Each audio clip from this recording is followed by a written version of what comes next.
Yeah, mate. Michael, you kicked those late 4 goals and looked like you had a chance to win. What was the feeling like at that stage? Do you think you might be able to pinch it?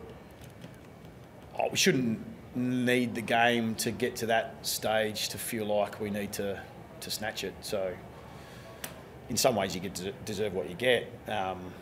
We had plenty of other moments throughout the game where we could have tightened that ledger up or got more ascendancy in the game than, or more reward in the game than what we actually did.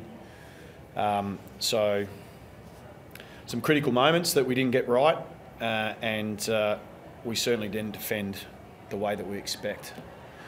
And so the game, was always sort of just balanced slightly in their favour. As much as we fought back and as much as we kept boxing on, it was just too easy for them to score down the other end.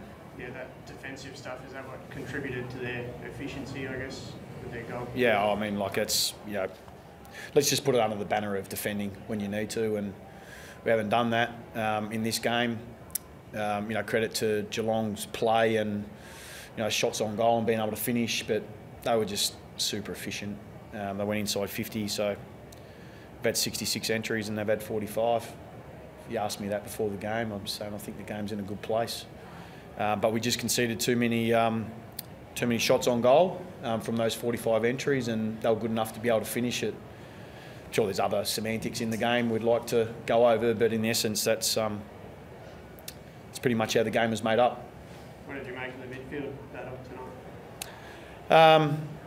It's a pretty good battle. I mean, I thought we certainly got plenty of looks through the middle of the ground. Our mids gave us plenty of drive. We got territory from right part of the game. So, no, there's no issue there. The mids have gone to work. But look, I don't want us to settle that it was a good effort or it was close. It was unacceptable. And we've got to be better. So Geelong is currently top of the ladder, but we'd like to think we benchmark ourselves off our own standards, and we fell below those tonight on defending. So we've got to be better. Sorry, was that the tone of the message? Yeah, essentially. Like, we've got to be better, and we're going to expect better from each other. Like we conceded whatever it was in terms of the score, I can't even know, 118 points. That's just too much. So we scored well, and that was probably entertaining for everybody. So we made it a good game in that way.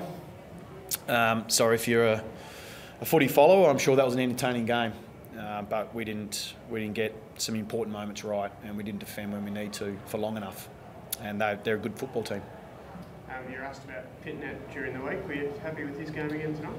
Yeah, we had individuals. I'm not sort of really in the mood to talk up individuals today, to be truthful. So it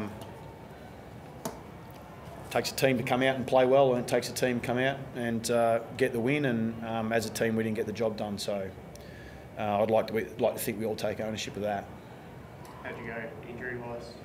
I think we're pretty clean bill of health, so which is good. We are expecting a couple to return next week. So obviously become a bit clearer throughout the week who that actually is. So like Cherry will probably be okay.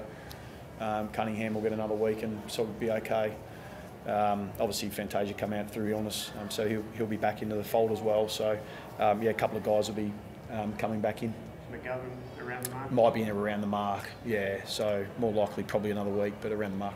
Fantasia just crook, was he? Yeah, his illness, yeah. Yep. Do you expect any rotation with another couple of shorter breaks coming up? No, I don't. Look, we've got every opponent that we're rolling in against at the moment. It's they're good opponents, and so we need to be at our best. We've certainly got parts of our game that you'd sort of be pretty impressed with, but I just don't want us to settle for that. I think we can be better than that. And but no, as far as rotation goes and players resting, no, we're not in that mode.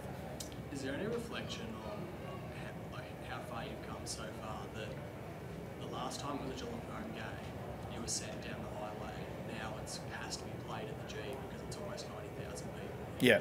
Do you reflect on that as a testament to how entertaining the football teams are? Yeah, I mean, I'm not feeling so warm and fuzzy about that right now. But if you just step back for a second, look, there's no question we've walked out another 87,000 people here. Geelong's home match, but our people just keep coming, and we're just feeling that wave of support and that noise that we're getting. And, you know, to be able to walk into an environment like that and somewhat normalise it, you know, that's a real advantage to us. We find that that's a unique strength of ours, that we can come out the MCG and we can play in front of these big crowds and we play against these great teams, and we get to somehow normalise that. So it becomes more of a privilege for us, not so much the pressure that comes with it. Becomes very much a privilege that we get to do that. And look, I hope our supporters, you know, walk away knowing that we boxed on and, you know, we went toe to toe with a very good team, but also feel like we can do better and we can be better and we should expect better. Your debutant managed to get on for a quarter. Yeah. What was experience for him after he'd been an emergency covering most games this year? I'll talk about Binzi. So, yeah, debut. He's been knocking on the door for a while, and his performance has been really solid and consistent over a long period of time. And he's a well-liked character amongst our boys, and I'm sure we're going to see a lot of footy from him over the time in the Carlton jumper. And pleased he could get out there and to see his family. And you know, they were able to rally pretty quickly. They didn't get a lot of notification. They only got today, so he was able to rally about 10 or 12 of them, and they came out, and I'm sure that was a really special night for him. So we don't want to take that away from him. You always remember your first game, and his first game is against Geelong. It's at the MCG, and it's in front of 87,000 people. I mean, that's just what an exciting way to be able to open up your career.